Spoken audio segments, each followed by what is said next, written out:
UN Security Council's permanent members have finally agreed on a draft resolution that would rid Syria of its chemical weapons. The document imposes legally binding obligations on all parties of the Syrian conflict, although penalties for non-compliance will not be automatic. Here's Anissa Narwe now with the details of an agreement being seen as a landmark diplomatic breakthrough. Vitaly Turkin, Russian ambassador to the UN, has said that the Council could vote on Friday on this resolution. The 5 permanent members of the UN Security Council reached an agreement on Thursday over the wording of binding and enforceable text to eliminate Syria's stockpiles of chemical weapons. Now, the resolution doesn't allow for immediate Chapter 7 action of the UN Charter, which allows for military and non-military action in case of non-compliance, but would need to be reviewed and put to a vote if that becomes the case. Here's Foreign Minister Sergei Lavrov. The resolution that will be submitted to other UN Security Council members conforms to the Geneva Agreement on the destruction of Syria's chemical weapons. It does not provide for any Chapter 7 actions. The resolution includes an agreement that was reached in Geneva stating that the Security Council can go back to reviewing the resolution only in the case of a breach of its proceedings by any of the sides, including the opposition, or in the case of chemical weapons use by any side.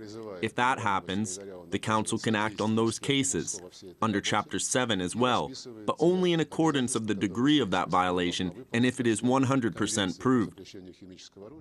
Now, as the Foreign Minister mentioned, the draft resolution backs the agreement reached in Geneva regarding Syria's commitment to place its chemical weapons stockpile under international control. If there's any violation by any party, as the resolution calls on the opposition to assist in the disarmament process. This was an important point for Russia, that both sides hold accountability. And really, this is a major breakthrough when you think about how less than a month ago it looked like Russia and the U.S. would never agree, and Obama was ready to bomb Damascus. Now, it was Russia and the U.S. that put forward this resolution on Syria and the steps to eliminate its chemical weapons. And it's important to point out that it also endorses fully the Geneva Communique, which was put forward in June, which for one calls for all members, all sides, I should say, in the Syrian conflict to meet as soon as possible to discuss a possible transitional government, which would have full executive power and that would be able to have members of the current government. So really, this is a breakthrough in the 2.5-year both conflict and deadlock on the Syrian crisis. Well, Eugene Perrier from the Anti-War Answer Coalition says the agreement on Syria's disarmament doesn't mean similar diplomatic successes should be expected.